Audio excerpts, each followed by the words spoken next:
Trudeau's Liberals and tax avoidance. I'm Brian Lilly with the Rebel.media. Liberals want everyone to pay their fair share of taxes. We heard about that an awful lot as Justin Trudeau employed the language of Occupy Wall Street during the election campaign, telling everyone that the wealthy were not paying their fair share and that taxes on high-income earners had to go up. But I'm going to show you that, well, once again, this is do as I say, not as I do liberalism.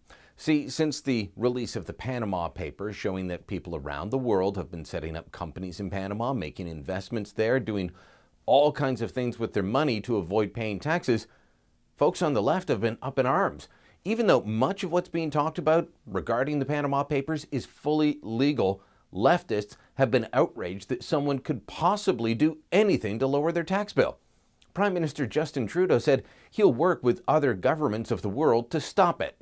The fact that extremely wealthy people have been very effective at avoiding paying their fair share of taxes. And that's why in this budget, even before the Panama Papers came out, we had allocated an extra $440 million to the Canada Revenue Agency to ensure that they are empowered to go after tax avoidance and tax evasion in a comprehensive way, which also involves us and at the highest level engaging with global leaders around the world to ensure that there is no place to hide anymore, that countries will all work together to ensure that everyone, everywhere, pays their fair share of taxes.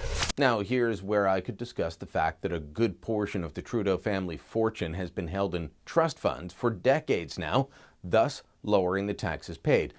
But I won't get into the Prime Minister's finances, which he assures everyone is on the up and up. I'm sure everything he's doing is legal, he says so.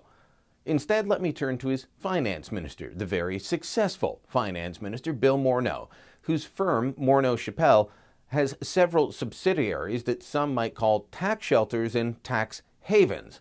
See, as reported by Le Journal de Montréal, Morneau Chappelle has wholly owned subsidiaries in the U.S. state of Delaware and the Caribbean nation of Bahamas, both of which are well-renowned tax havens. I mean, check out this article from The Guardian. Forget Panama, it's easier to hide your money in the U.S. than almost anywhere. Delaware is synonymous with being a tax haven. Delaware is where Tim Hortons set up their headquarters to cut taxes when they were allegedly an American-based company. Everything that Tim Hortons did was perfectly legal, and I'm sure that everything Morneau Chappelle is doing with its subsidiaries in the tax havens, is like legal, I guess. I'm sure it is. I mean, fact is, every one of us has the right to put our personal or business affairs together in such a way that we pay as little tax as possible. That's the law, the spirit and the letter of the law. But the media and the Liberals continue to push this issue as if everyone involved is doing something wrong.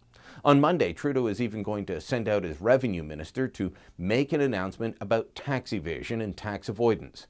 Well, if this is because they think everyone mentioned in the Panama Papers is guilty of not paying their fair share because they set up a business in Panama or invested there, then the revenue minister might actually want to start by chatting with her colleague, the finance minister, Bill Morneau, the man who has his name on the company that has subsidiaries in Bahamas and Delaware. Thanks for watching. Click here to never miss a Rebel update. Want even more of the Rebel? Well, click here to become a premium member.